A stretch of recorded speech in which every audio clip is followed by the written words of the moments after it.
déjeme presentar a dos amigos de la casa, porque ya se armó la mesa de diálogo para hablar de los temas más importantes, de los temas más candentes en este momento. Saludo con mucho gusto al maestro Jesús Lemus, periodista independiente, escritor, autor de El Licenciado, y sobre todo, ahora me va a servir mucho lo que he leído de su más reciente libro, Jaque a Peña Nieto y su imperio de corrupción, si es que Ildefonso Guajardo, el exsecretario de Economía, sale para la entrevista sin censura. Querido Jesús, ¿cómo estás? Te saludo con mucho gusto. A la distancia, siempre un gusto y un placer poder estar aquí con tu audiencia y en este público tan amoroso que siempre nos acoge bien. Te mando todo mi cariño, maestro. Oye, pues ¿por qué no le damos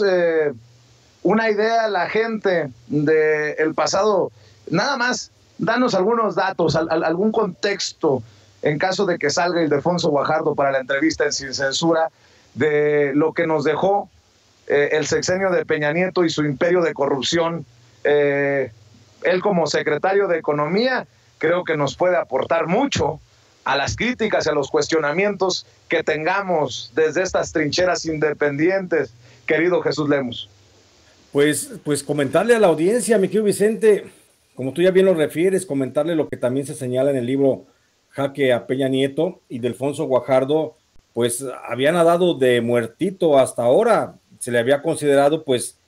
nada más como un personaje más del gobierno de Enrique Peña Nieto, pero en realidad es parte del cerebro, parte de la maquinaria de la corrupción que permitió que el gobierno pasado, el de Peña Nieto, pues entregara prácticamente la economía nacional a grupos de empresarios particulares, y Ildefonso Guajardo, como secretario de Economía, pues es el responsable prácticamente de la entrega de la riqueza nacional mexicana, concretamente de la minería, a las empresas transnacionales. Él es el gran beneficiario de haber puesto a disposición de los grandes grupos empresariales del sector minero. Nomás hablando del sector minero, mi querido Vicente, no nos metamos en otras Honduras. Con eso nada más tenemos tela de donde mucho cortar, porque él, Ildefonso Guajardo, fue el autor intelectual de la entrega de más de 14,000 contratos para la explotación minera de todo el país, y pues por supuesto que fueron contratos oscuros, fueron contratos que se dieron a las empresas transnacionales, principalmente mineras norteamericanas y canadienses, que se quedaron con toda la riqueza del oro, con toda la riqueza de la plata, con toda la riqueza que significa el carbón, el hierro, el cobre, pues que hay en el subsuelo mexicano, y que gracias a este señor, a Ildefonso Guajardo, pues hoy prácticamente estas mineras tienen concesiones por 50, 60 años, que van a beneficiarse únicamente ellos y que van a quitarle a los mexicanos concretamente toda la riqueza de la que gozamos. Muy bien, pues también saludo en esta mesa de diálogo al doctor Jesús López Almejo, tu profe de RI, y en esta mesa de diálogo que va a dejar pues la víbora chillando. ¿Cómo estás, profe? Te saludo con mucho gusto. Hola, mi querido Vicente, muy contento de estar en Sin Censura como cada semana. Saludo a mi queridísimo Jesús Lemus y un abrazo para todo el equipo de Sin Censura. Oye, profe, pues a ver, de una vez, así a quemarropa, el INE, el Instituto Nacional Electoral, ahora le está ordenando, entre comillas obviamente, al presidente Andrés Manuel López Obrador que no hable de la revocación de mandato. Ahora resulta, para que vean que el INE pues es todo menos un árbitro imparcial. Sin duda alguna, Vicente, estamos atestiguando algo surrealista. Surrealista porque al menos antes el INE cuidaba las formas, y digo al menos porque trataban, ¿no?, en el discurso público. Ahora son abiertamente un partido de oposición más, y me parece desde esa perspectiva que algo debiera suceder de manera contundente con este órgano supuestamente autónomo, supuestamente independiente, pero que cada vez lo vemos más vinculado a los partidos de oposición y a las voluntades empresariales que hablan de fortalecer la sociedad civil organizada y los órganos ciudadanos, siempre y cuando esos órganos ciudadanos, pues como lo vemos ahora, aprovechen todos los recursos y todos los espacios para golpetear al gobierno en turno. Me parece que es ilógico y es ridículo que el principal, digamos, sujeto político que va a contender contra sí mismo no puede hablar de ese fenómeno en un contexto en donde justamente debería rendir cuentas abiertamente, públicamente, y que la gente tome su criterio. Sin embargo, lo que vemos acá es que la misma oposición que históricamente ha venido diciendo que el presidente López Obrador se resquebraja. Hoy salió un artículo pedorro en el Pasquín Inmundo, en el Reforma, diciendo que la 4T no va a ganar o se va a resquebrajar para el 2024. Y bueno, pues no pude más que carcajearme, porque justamente si algo le temen, si algo le tienen miedo, es a que el presidente López Obrador cada vez camina más sólido y cada vez tiene más apoyo para su persona y para su proyecto político. Entonces, me parece que el INE hace muy mal en tratar de negar una realidad evidente que, Vicente, justamente aprovechando, y de ahí la visión de este estadista llamado Andrés Manuel López Obrador, aprovechando que tiene un gran capital político, intenta poner un antecedente que va a ser muy importante para las generaciones venideras. Presidente que en adelante no pueda tener conexión con el pueblo y no trabaje para el servicio público, que es la razón de ser del Estado, que se vaya. No lo queremos 3 años. Obviamente a López Obrador, si lo apoyan 7 de cada 10 personas, obviamente, aunque no se llama ratificación del mandato, no le van a revocar el mandato. Es decir, los mexicanos lo vamos a salir a respaldar. Pero el antecedente para los presidentes que vengan en adelante es una vara muy, muy alta, que va a permitir justamente que panistas o priistas, si todavía existen dentro de 12 años, dentro de 18 años, no puedan hacer de las suyas tan fácilmente, a menos que se enfrenten a esta revocación del mandato que ya quedó de manera constitucional y que va a sentar un precedente muy importante López Obrador, Vicente. Así es. Profe Lemus, déjame preguntarte en este sentido, porque en el INE dicen que Andrés Manuel López Obrador no debe de hablar de revocación de mandato y lo acusan de infringir la imparcialidad y la neutralidad. de risa loca cuando Lorenzo Córdoba asegura que le han ofrecido ser candidato en el 2024 y lo ha rechazado. Bueno, no vamos muy lejos. Hace un par de días entrevisté aquí a Gabriel Cuadri y le pregunté y me dice, es que no quiere. Pues seguramente los de Va por México fueron los que le ofrecieron a Lorenzo Córdoba esa candidatura, lo que confirmaría que en este sentido el que no ha sido imparcial y el que no ha sido neutral es el árbitro, profe Jesús Lemus. Así es, mi querido Vicente, tal como lo dice mi querido tocayo y amigo, a quien abrazo también a la distancia, Jesús López Almejo, pues creo que lo que el INE está previendo, bueno, concretamente desde el señor Córdoba, lo que está previendo es que no quiere que se establezca esa vara tan alta que está poniendo el presidente López Obrador para los que en lo sucesivo lleguen a la presidencia de la República. Imagínate que la revocación del mandato se le hubiera establecido a Vicente Fox o al carnicero de Michoacán o a Enrique Peña Nieto, no habían terminado sus sexenios. Entonces, el planteamiento histórico del presidente López Obrador, que ahora pues, ya ha quedado de manera formal dentro de la Constitución, para que en cuanto un presidente, un gobernante de México llegue a la mitad de su sexenio con una mala actuación pública, pues sin duda alguna se tendrá que ir a su casa, y eso es lo que verdaderamente creo que les preocupa a estas personas que están dentro del INE, para que no se quede la marca histórica, porque ¿qué va a pasar en el hipotético, mi querido Vicente, mi querido maestro López Almejo? ¿Qué va a pasar en los próximos años, cuando a mitad de sexenio veamos que veo muy difícil, por supuesto, que un reposicionamiento del PAN o del PRI, pero que llegara, digo, por azares del destino, ya sabemos cómo se las gastan, que llegara alguien a la presidencia de la República sin la debida visión social como con la que tiene el presidente López Obrador? ¿Qué pasaría? Que a los 3 años que no esté dando el ancho, pues por supuesto que tendríamos los mexicanos la herramienta suficiente y necesaria para decirle, ¿sabes qué? Pues muchas gracias, te despido, porque hasta aquí llegó tu encargo. Entonces, ese es el verdadero temor, mi querido Vicente. Creo que están viendo a futuro, ellos están pensando que posiblemente podrían los grupos reaccionarios volver al asalto del poder y quedarse otra vez en la presidencia de la República. Y por lo que dicen, pero le sería, por supuesto, la principal piedra en el zapato, le sería esta revocación del mandato. Por eso hay que insistir, hay que plantearlo, ven así ellos, el evitar a toda costa este ejercicio democrático en lo sucesivo, o al menos en este gobierno, porque te digo, el presidente López Obrador que llega a este ejercicio, que estoy seguro va a llegar arriba del 65% por lo menos de popularidad. Hoy tiene el presidente de la República una popularidad del 72%, es decir, 72 de cada 100 mexicanos que les preguntas está contento y feliz de tener un presidente como López Obrador, y de repente que eso se pudiera aplicar en una próxima elección, una consulta, un plebiscito, en el que la gente le preguntaran, oye, ¿estás de acuerdo con que este funcionario continúe? Pues eso por supuesto que les afecta y eso les preocupa demasiado. Por eso no les importa ir aún violando el derecho que tiene el presidente de la República, el presidente López Obrador, el derecho que tiene como cualquier ciudadano a la libertad de expresión. Le están censurando, entonces le están coartando su propia libertad, sus propios derechos, un órgano que se supone es el garante de la democracia en el país, y la democracia sin libertad de expresión pues no puede existir en ninguna parte. Eso es lo que yo alcanzo a ver, mi querido Vicente. Así es, y ahora también entrémosle a este tema, profe López Almejo. Se ha reagendado,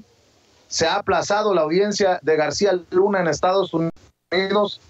ahora hasta el 15 de diciembre, mientras en México todo se niega calderónicamente. En Estados Unidos las autoridades piden incluso cuidar a los miembros del jurado, ponen en el mismo nivel a García Luna que al Chapo Guzmán. Hay que recordar solamente los detalles de ese juicio contra Joaquín Guzmán Loera, pues en ese mismo nivel la autoridad estadounidense pone al ex superpolicía de Felipe Calderón. Y mira, querido Vicente, aquí es bien importante señalar que todos estos medios tradicionales, estos de la prensa que se autodefinen como grandes analistas objetivos, que en realidad lo único que hemos visto que son maquinarias de propaganda de la derecha y de la ultraderecha en América Latina y en el mundo, vemos que guardan un pasmoso silencio con respecto a García Luna. Vemos que no cuestionan, que no reviran, es decir, aquí aplica completamente lo de no ven la paja que tienen en el ojo ajeno, pero no ven la viga que tienen en el propio. Y como ellos fueron acomodaticios a Felipe Calderón, a Enrique Peña Nieto, por supuesto que tienen que minimizar cualquier impacto, porque como vemos, cualquier impacto mediático, porque como vemos, García Luna no solo se limitaba a lo meramente político, sino además hacía política y hacía negocios económicos con medios de comunicación. Digo, el experto en esto es mi queridísimo Jesús Lemos, mi tocayo, pero si escarbáramos un poquito más en la relación de negocios entre Carlos Loret de Mola y García Luna, pues imagínate que se destapa una caja de Pandora, porque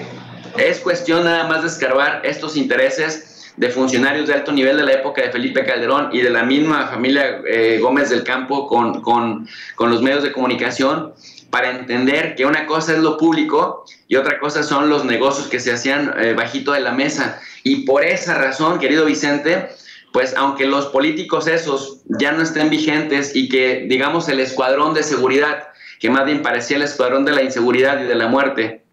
como Reyes Arzate, como Cárdenas Palomino, como Ramón Pequeño y como el mismísimo García Luna, aunque pareciera que están ya sin vigencia alguna, bueno, pues sus conexiones, sus contactos siguen operando en la Fiscalía, siguen operando en algunos gobiernos ahora con bandera de Morena y siguen al frente. Bueno, incluso Jesús Lemos tiene una hipótesis que me parece muy importante explorar a fondo: la relación entre el mecanismo de protección a periodistas con las compañías de seguridad que el mismo García Luna formó y que siguen trabajando en esta administración. Son cosas que se cuidan, y entonces el tratar de disminuir el escándalo en lo relacionado con García Luna es también cuidarse las espaldas, gente que en la política y en los medios de comunicación sigue vigente, porque cuando venga este megaproceso o este maxiproceso de García Luna, me parece que vamos a escuchar muchos nombres que ya habíamos escuchado rumores, pero que se van a confirmar. Y bueno, si del juicio de Chapo Guzmán se escucharon los nombres de Peña Nieto, de Felipe Calderón, de García Luna, pues imagínate lo que se nos viene. De ahí me parece que la máxima seguridad en cuanto al sigilo con el que se está cuidando este proceso, Vicente. Profe Lemus, ¿tú qué piensas de este aplazamiento y de lo que piden las autoridades? Pues fíjate, mi querido Vicente, que el tema del aplazamiento, pues no indica otra cosa más que el nerviosismo y la cautela con la que la defensa de Genaro García Luna está intentando llevar a cabo este proceso, porque ellos siguen apostando, mi querido Vicente, siguen apostando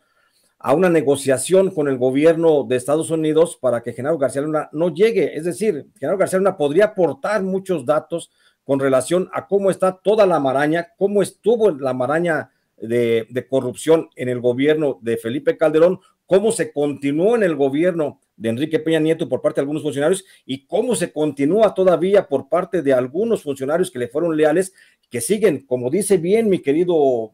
maestro López Almejo, que siguen todavía dentro del gobierno, ahora cobijados por una supuesta ideología de la Cuarta Transformación. Pero el caso es que Genaro García Luna sigue aplazando lo más que pueda esto porque sigue en la negociación en espera de convertirse en testigo protegido. El gobierno de Estados Unidos, por supuesto, que está revisando con pies de plomo las posibilidades de asumir o de acoger a García Luna como un testigo protegido, porque como dice López Almejo, hay muchos nombres que habrán de salir en las declaraciones del juicio que será pues hasta octubre del año entrante, pero por lo pronto ellos están pensando en esa posibilidad de negociación, y también el gobierno de Estados Unidos, bueno, la Fiscalía de Estados Unidos está también pensando de qué magnitud ven la criminalidad de García Luna como para estar pensando en la seguridad del jurado. ¿Recuerdas cómo se dio la seguridad del jurado en el caso del Chapo, que ya lo mencionabas? Y ahora dicen, no será la excepción. Saben que Genaro García Luna es un hombre peligroso, saben que tiene los recursos suficientes, saben que todavía dentro del gobierno federal actual, en mandos segundos y terceros de algunas dependencias como la Procuraduría de la Fiscalía General de la República, la Secretaría de Gobernación, la Secretaría de Seguridad Pública, todavía hay muchos funcionarios que le son leales a este personaje y que podrían causar daño, por supuesto, a quienes fueran partícipes del jurado que habrá de determinar la responsabilidad penal de García Luna. Por lo pronto también hay que recordar la cercanía de Genaro García Luna, de los nombres que todavía se pueden ventilar en el próximo juicio, donde sin duda alguna el principal nombre, hay dos nombres que van a llamar por supuesto la atención y que eso mantiene a Estados Unidos un tanto preocupados para ver qué destino le va a dar a García Luna si lo asume y lo acepta como testigo protegido, porque Genaro García Luna puede aportar muchos datos con relación a la responsabilidad del general Salvador Cienfuegos, con relación al crimen organizado, incluso al propio expresidente Felipe Calderón. No va a salir bien librado, por supuesto, de este proceso. Por eso es la situación de que todavía se sigue viendo cómo se le va a tratar a Genaro García Luna. Por eso se siguen posponiendo audiencias, se van a continuar posponiendo las audiencias, por supuesto, bajo cualquier pretexto, pero Genaro García Luna pues está jugando también sus cartas. Por supuesto que no se quiere pasar los días, que le queden muchos o pocos, no lo sé, no se quiere pasar los días de su vida en la cárcel, y para esto lo sigue pensando. Y bueno, tocante a lo que señala mi querido maestro López Almejo, también hay que recordar que todavía México, muchas dependencias están impregnadas todavía de la presencia de Genaro García Luna. Tal es el caso, por ejemplo, del mecanismo de protección, donde la empresa RCU es una empresa que está muy ligada a Genaro García Luna, estaba ligada a la hermana de Genaro, y era la encargada de vigilar o de cuidar a los periodistas que están en riesgo, y que no está de más recordar que por la inacción del mecanismo de protección, aún dentro de la actual administración ha habido ejecuciones de periodistas que deberían estar protegidos, pero que finalmente fueron asesinados. Entonces son cosas que hay que ir también pensando, y hay que ir considerando de por qué Genaro García Luna va a seguir posponiendo, porque él está aspirando justamente a la negociación con Estados Unidos. Y es que en contra de García Luna juegan las poderosas declaraciones de varios de los miembros del crimen organizado, pues que ven en el juicio de él justamente la posibilidad de ver reducidas sus sentencias o de ver beneficios de la justicia norteamericana, actuando como testigos protegidos, acusando a García Luna, señalándolo de lo que hizo realmente en la administración del presidente Felipe Calderón. Y entre ellos, bueno, hay que recordar que puede ser un testigo protegido muy importante el fiscal de Nayarit, Edgar Beitia, quien tuvo mucha conexión y mucha relación con Genaro García Luna. También pues, está de más señalar el caso, por supuesto, de Sergio Enrique Villarreal Barragán. El grande seguramente también lo va a hundir, porque el grande tiene una deuda pendiente con Genaro García Luna, porque Genaro García Luna fue el que lo traicionó y lo hundió justamente allá en la cárcel federal de Puente Grande. Entonces, habrá que ver también los testigos protegidos con los que va a jugar la Fiscalía General la Fiscalía General de Estados Unidos, y habría que ver también el papel de aceptación o negación de los cargos que va a asumir el propio García Luna. Pero por lo pronto, el posponer este proceso, el ir posponiendo una audiencia tras otra audiencia, es con la intención de llegar y de agotar el año que está corriendo para el juicio, de agotarlo y llegar todavía al inicio del juicio con la posibilidad de decir, me siento a negociar, puedo poner todavía un pez más grande, y para mí, ese pez más grande puede ser el general Salvador Cienfuegos, incluso pueden mencionar, puede quedar en evidencia el propio Felipe Calderón. Querido Jesús Lemus, ¿por qué no cerramos invitando a la gente para que te apoye en tus redes sociales y en tus espacios independientes? Vicente, pedirle a la audiencia siempre amable de Sin Censura y agradecerte a ti la posibilidad de participar en este espacio, pedirles que si me pueden apoyar, me sigan en Facebook y en Twitter. En Facebook estoy como Jesús Lemus Barajas y en Twitter estoy como @Lemus Barajas. También si me quieren apoyar, pues también tengo mi canal en donde hago también algunas pláticas todos los días de 9 a 10 de la mañana, y mi canal se llama J. Jesús Lemus, y ahí los espero. Si se pueden suscribir, para mí sería de gran ayuda. Y agradecerte, mi querido Vicente, y mandarte un fuerte abrazo. Gracias, mi querido Jesús Lemus, como siempre, ya sabes que eres admirado y respetado, y no te pierdas, Jesús Lemus, porque nos dejas con el Jesús en la boca, literalmente. Maestro, doctor Jesús López Almejo, ¿cómo te despides tú? Hay que invitar a la gente para que siga apoyando el canal de tu profe de RI.